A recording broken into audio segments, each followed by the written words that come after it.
Introducing myself, my name is Pete Yanity. I'm the sports director at Channel 7. That's my main job, and I've got some other jobs in broadcasting that I do.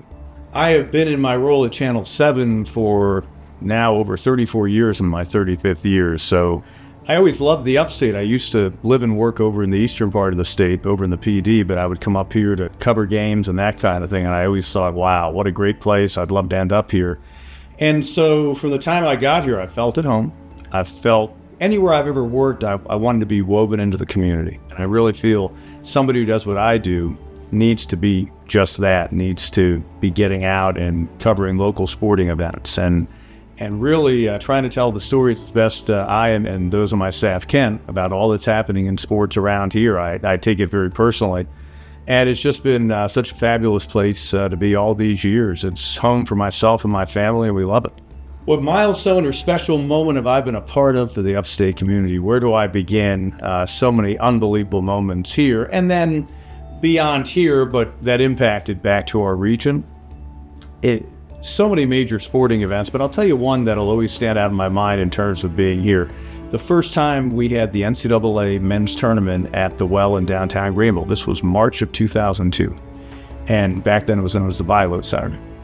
And got the tournament, and I was actually on a task force that helped with the planning. I don't know what contribution I made.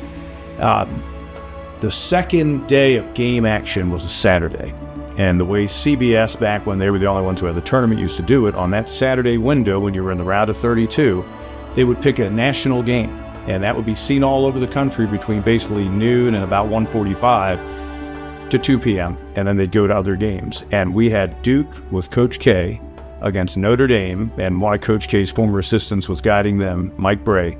And I thought it was so cool. As I sat there, I was just covering the game for the TV station. I wasn't broadcasting it.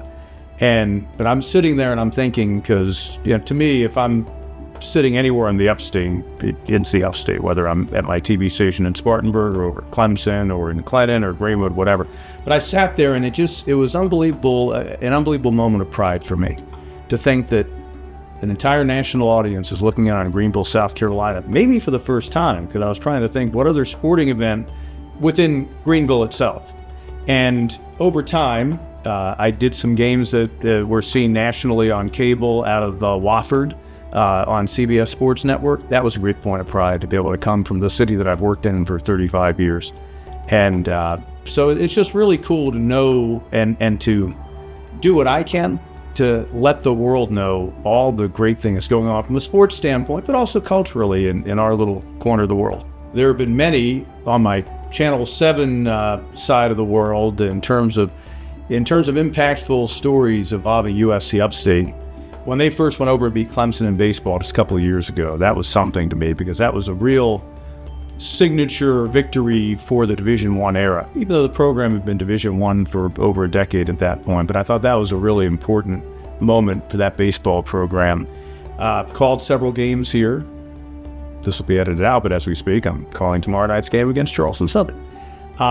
It's been really neat to see this program grow in Division I, and I'll always remember that amazing run they had in 2014 and 15 when Eddie Payne took them within a win of making the NCAA men's tournament.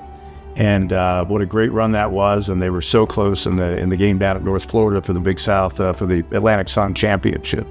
They were so close at North Florida for the Atlantic Sun Championship.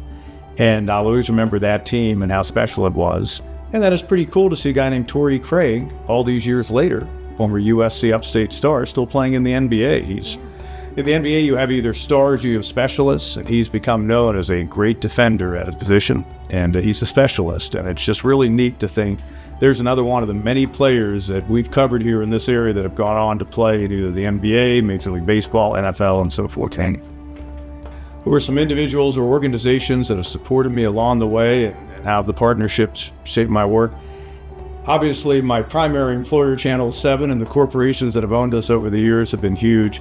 I've worked with so many entities, whether it was the Carolina Panthers. I did a bunch of preseason games for them for many years. Clemson University, I called their football and men's basketball games for over a decade on their radio network.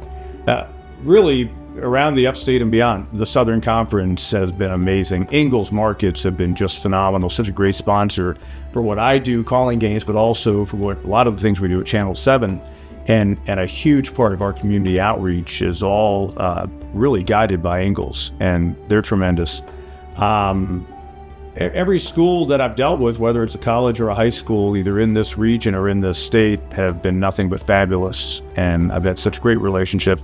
And I've made such great friends throughout this area professionally, just worked with so many. I've covered roughly 40 high school football head coaches who I actually covered when they were players. I've covered roughly 50 to 60 guys as high school football players who later played in the NFL. I've been around some coaches who I've covered when they were young, and they went on to legendary status. So I've just been so blessed to have all the different relationships that I've been able to develop here in this area. Congratulations on this achievement. What does being a Founders Day Award recipient mean to you? What does being a Founders Day Award recipient mean to me? It's an unbelievable honor. I'm humbled by it. And again, my goal each and every day is really, how can I serve the community that I'm covering? Because when folks get home, they turn on the news, they want to know what's going on, they want to see a feature story. For one, I've always had a great support staff, people that work around me. A lot of the feature stories that are cranked out are by those who've worked with me or in the past or currently. But being a recipient for Founders Day tells me that maybe I'm doing something right in terms of serving the community. And perhaps those I work with are all part of this journey with me. In fact, all that I work with and have worked with are part of this journey with me. It's really always a team effort, because you're only as good as those you have around you.